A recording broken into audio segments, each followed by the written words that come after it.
ላይ ይማራሉ። ያው ይገባቸዋል፣ መቼም ይሰለቻቸዋል። የሰው ልጆች ናቸው። ቀን በቀን የሆነ ነገር ማድረግ፣ ቀን በቀን የሆነ ነገር ያለ ድርጊት የሆነ ነገር ማድረጉ ራሱ ይሰለቻቸዋል ብዬ አስባለሁ። ስለዚህ ባቆሙበት ሰዓት እነሱ ያቆማሉ።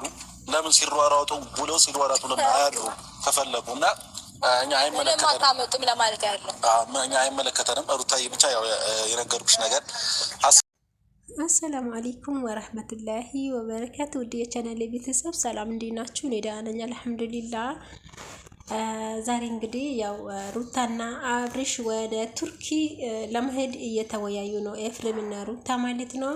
ኤፍሬም እንግዲህ እውነቱን ነው። ምክንያቱም አብርሽ አላበደም፣ ምንም አልታመመም፣ ምንም አልሆነም። ራሱንም በደንብ ያውቃል። ሁሉም ነገር ምን እየሰራ እንደሆነ ምን እያወራ እንደሆነ በደንብ ያውቃልና ሰው ደግሞ ያው ለምን የራሱን ህይወት እየኖራ ነው? ለምን ከሄርሜላ ጋር አይኖርም? ወደ ትዳሩ ለምን ተመለሰ? በሚለው አብርሽ ራሱን እያወቀ እንዳልሆነ እና ታሞ እንደሆነ መተት ተደርጎበት እንደሆነ እና ጸበል እንደሚያስፈልገው የሆነ ልዩ ሕክምና እንደሚያስፈልገው ነው እየተወራ ያለ ማለት ነው። ከቤተሰብ ዘንድም ከሶሻል ሚዲያ አንጻር በብዙ መንገድ በሩታ ደጋፊዎች እና በአብርሽ ደጋፊዎች በሄርሜላ ደጋፊዎች ዘውተር ላይፍ ላይ ቲክቶክ ተቀምጦ ዘውተር እየተጣሉ ነው የሚውሉት። ስርዓትሊ ከምሬ ነው የምላችሁ ማለት ነውና እኔ እንደሚያየው ከሆነ አብርሽ ተሳስተዋል። እኔ ከዚህ በፊትም ነግራችኋለሁ፣ ተሳስተዋል። ወደ ሄርሜላ ህይወት ማግባት አልነበረበትም። ወደ ሄርሜላ ህይወት ማግባቱ ትልቅ ስህተት ነው ለሱ። ግን ተመልሷል፣ ልጁ በቃ ተመልሷል፣ ወደ ትዳሩ ተመልሷል። ነው አንድ ሰው የፈለገውን ያክል ስህተት ሊሰራ ይችላል፣ ሊሳሳት ይችላል፣ ሪቆም ሊሄድ ይችላል።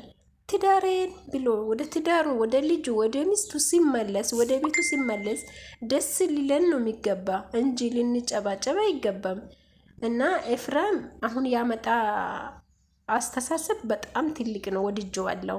ምክንያቱ ምን መሰላችሁ? አሁን ከሀገር ወጥቶ ቢያንስ በዛ ቢባል 1 ወር እንኳን ተያይዞ ከሶሻል ሚዲያ ይገባችሁ፣ ከሶሻል ሚዲያ ወይም ደግሞ ሶሻል ሚዲያ ይስሩበት፣ ኦኬ ችግር የለውም። ያሉበት ሆኖ ይስሩ ቪዲዮ ችግር የለም። ግን ኤፍሬም፣ ሩታ፣ አብርሽ እና ሉሉ አንድ ቦታ ቢሄዱ ብሎ ነው ኤፍሬም ያመጣ እና ኤፍሬም እንግዲህ የመረጠላቸው ሀገር ቱርኪ ነው። ቱርክ ሄዳችሁ ቢያንስ ለ1 ወር ድረስ እዛ ጋር ብትሆኑ እያላ ነው። እና ሩታ ደግሞ እስኪ በቃ አብርሽን ሊጠይቅና ከአብርሽ ጋር ተወያይቴን ከሀገር እንወጣለን ብለዋሉ።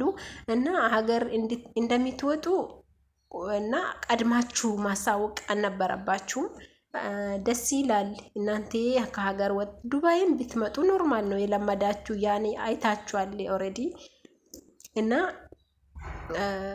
የሁለታችሁን ሀሳብ ለመሰብሰብ እና ወደ ራሳችሁ ለመመለስ ሞር ከሰው ለመራቅ ምናምን ቢያንስ ለ1 ወር ወይ ቱርክም ይሁን ዱባይም ይሁን የትም ሀገር እናንተ ደስ ያላችሁን ሀገር መርጣችሁ ሄዳችሁ ሄደናል ብላችሁ ብታሳዩ ሞር አሪፍ ነበረ። ቀድማችሁ ሲታወሩ ደግሞ ጠላታችሁ በስተዋል። እንግዲህ በራችን ላይ እንግዲህ ድንጋይ ይዞ እየጠበቁን ነው እያለች ነው ሩታ። እውነቷን ከሆነ እንደዚህ መደረግ የለበትም። ሄርሜላም የራሷን ህይወት ትኑር፣ አብርሽም የራሱን ህይወት ይኑር። እንደ እሷ ስለወደደችው ብቻ አብሮ መኖር እኮ አይችሉም። በቃ ነበር መስሎት ነበረ ከሄርሜላ ጋራ ህይወቱን የሚኖር ሩታን ትቷት ከሄርሜላ ጋር የሚኖር መስሎት ነበር አብርሃም። አልሆነም። ትዳር ትልቅ ነገር ነው። ትዳር ቀልድ አይደለም እንዴ! ልጅ ቀልድ አይደለም። በቃ የልጁን ፍቅር ሳባው ወደ ሚስቱ ተመለሳ። ይሄ ነገር እኮ ያለ ነው። ተሳስቶ ይሄዱና ተመልሶ የሚመጡ ወንዶች አሉ ወደ ትዳራቸው እና ወደ ትዳሩ መመለስ ትልቅ ነገር ነው። ሄርሜላ ሐቋን አልፎ ከሆነ የሚያስፈልጋትን ሐቋን ይመልስላት አብርሃም እንጂ ሄርሜላ አልወለደችም እንኳን ደስ አላት። ምክንያቱም ገና ኃላፊነት የላትም። ያኔ አብርሽ ጋራ 12 ጊዜ ብትሳሳትም ምንም ብትሆን የልጅ ኃላፊነት የላትም፣ ነፃ ናት። ስለዚህ ጌታዋን አመስግና ከአብርሃም ትርቅ በቃ። እና አብርሃም ደግሞ ከሩታ ጋራ ትዳሩን ይምራ፣ ከልጁ ጋራ ይኖር። ታውት በቃ። ብዙ አንቺም ትንሽ እያበዘሽ ነው፣ እህቱ ነሽ። ያ ግን እያበዘሽ ነው እንዴ! አንቺ ሲቆሚ ብለሽ እንደ ትልቅ ሰው አስቢ። ስታስቢ ጊዜ ወንድምሽን ወደ ራሱ ተመልሶ ወደ ትዳሩ ሲመለስ ወደ ልጁ ተሰብስቦ ከትዳሩ ከልጁ ጋር ተሰብስቦ መኖሩ ለአንቺ ለምን አሳመመሽ? ለምን ጤነኛ አይመስልሽም? አብርሃም ከሄርሜላ እንዴት አድርጎ ራሱን ማስለቀቅ እንዳለበት ግራ ሲገባው አውቆ የተደነዘዘ አውቆ የታመመ አውቆ የረሳ አውቆ ምንም የማያውቅ ሆነ በቃ። እሱ ደግሞ ማፍቱ ነው አንዴ እያወቀ ራሱ። እሱ ባለፈው ምንድነው ለሄርሜላ ስጦታሽን አልፈልግም። ለምን ስጦታን አትፈልግም? ስጦታ እኮ አይመለስም፣ ባታደርገው እንኳን ካንተ ይቀመጥ ስትለው ምንድነው ያላት? በግድ ነው። የማያውቀው ሰው እንደዚህ አያወራም። በግድ ነው እንደ ስጦታ የሚቀመጠው ከኔ ጋር ካልፈለኩስ አላ። ያንቺ ስጦታ ካልፈለኩስ አልፈልግም፣ በቃ ውሰጂ፣ ሳትሽኝ ነበር ቴንኪዩ ውሰጂ በቃ ነው ያላት። ሶ ሄርሜላ እኔ አልፈልግሽም፣ እኔ ልጄና ትዳሬ ይበልጥብኛል፣ አንቺ ወደ ራስሽ ተመልሲ ህይወትሽን ኑሪ ብሎ በአጭሩ አማርኛ ነግሯታል ልጁ። እሷ ናት አማርኛ አልረዳም ያለችው። ከፈለገ ያው በምትችል ቋንቋ ሊያስረዳት ይችላል። እሱ አያገባንም። ግን ማለት ነው አብርሃምና ሩታ ትዳራቸውን ሰብሰብ ብሎ እውነተኛ ትዳር አድርጎ ለመኖር ካሰቡት ሁላችሁም በእነሱ ዙሪያ ዝም ብላችሁ የምትጨባጨቡ ሰዎች ከህይወታቸው ውልቅ ይበሉ። ዳኒ፣ ሜሪ፣ ሩት ማነት፣ ቡዜ፣ ኤፍሬም ኖርማሊ ያው እነሱ መሀል ነው፣ ችግር የለም። ግን እናንተ ታሟል፣ አብሬሽ መታ ተደርጎበታል፣ ጸበል ይወሰድ፣ ሐኪም ቤት ይሄድ፣ የሆነ 3 ቀን ከሩታ ይርቅ፣ እስከ ሳምንት ከሩታ ይርቅ የምትሉ ዘበት አይሰራም። ይሄ ዘበት ነው።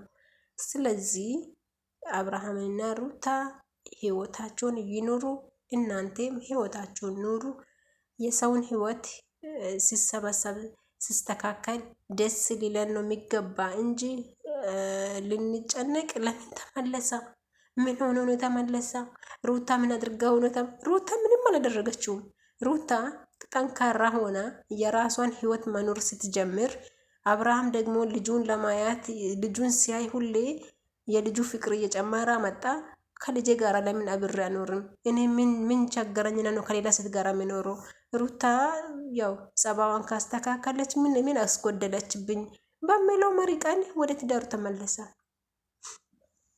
እና መተ ተደርጎበት ነው ማለት የምትችሉት። ትዳሩን አፍርሶ ያሄደ ጊዜ ነበር እንጂ አሁን አይደለም። እና ይሄ ነገር ፍጹም ስህተት ነው። ስህተት አታወሩ። የሰው ህይወትን አትበጥብጡ። ህይወታቸውን ይኑሩ። እነዚህ ልጆች ትዳራቸውን ያሞቁት፣ ከልጆቻቸው ጋር አብሮ ይኑሩት፣ አብሮ ይደጉት፣ አብሮ ያርጁት።